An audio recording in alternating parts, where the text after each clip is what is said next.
Non, rien n'est impossible pour Dieu.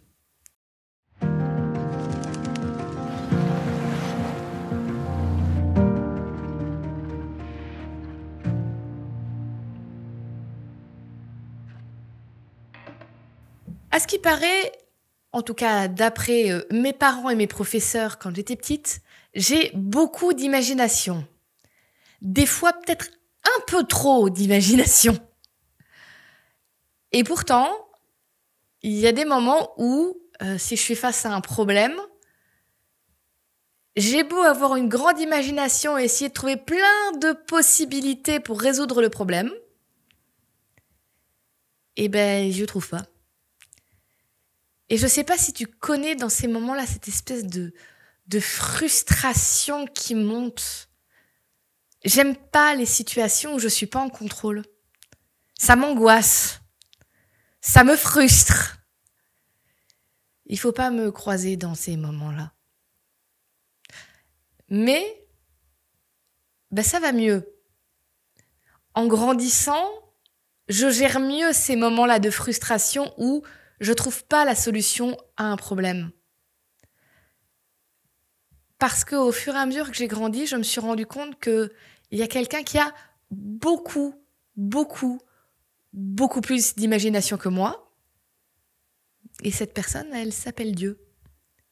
Et que toutes ces fois où moi, je suis bloquée, où je me dis, je trouve plus, je vois plus de solution, lui, il en trouve. Et là où il est vraiment trop fort, c'est qu'il trouve les solutions où vraiment jamais j'aurais pu commencer à imaginer. Je te donne un exemple. Il y a quelques années, je devais déménager.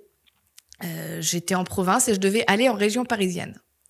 Et c'était une année particulièrement où c'était une galère pour trouver des appartements parce qu'il y avait beaucoup de demandes, très peu d'offres.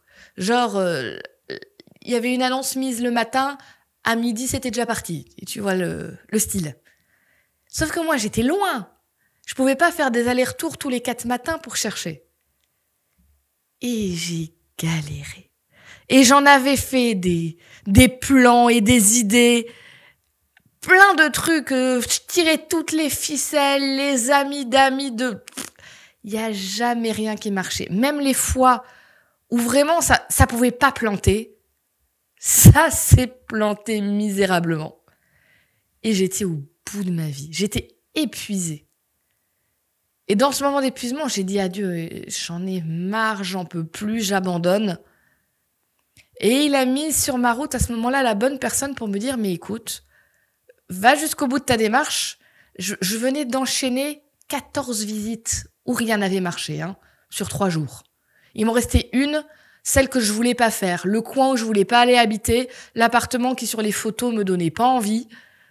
La personne me dit, mais va jusqu'au bout, fais ta dernière visite, après tu prends du temps pour te reposer et tu remets ça entre les mains de Dieu et va te trouver une solution.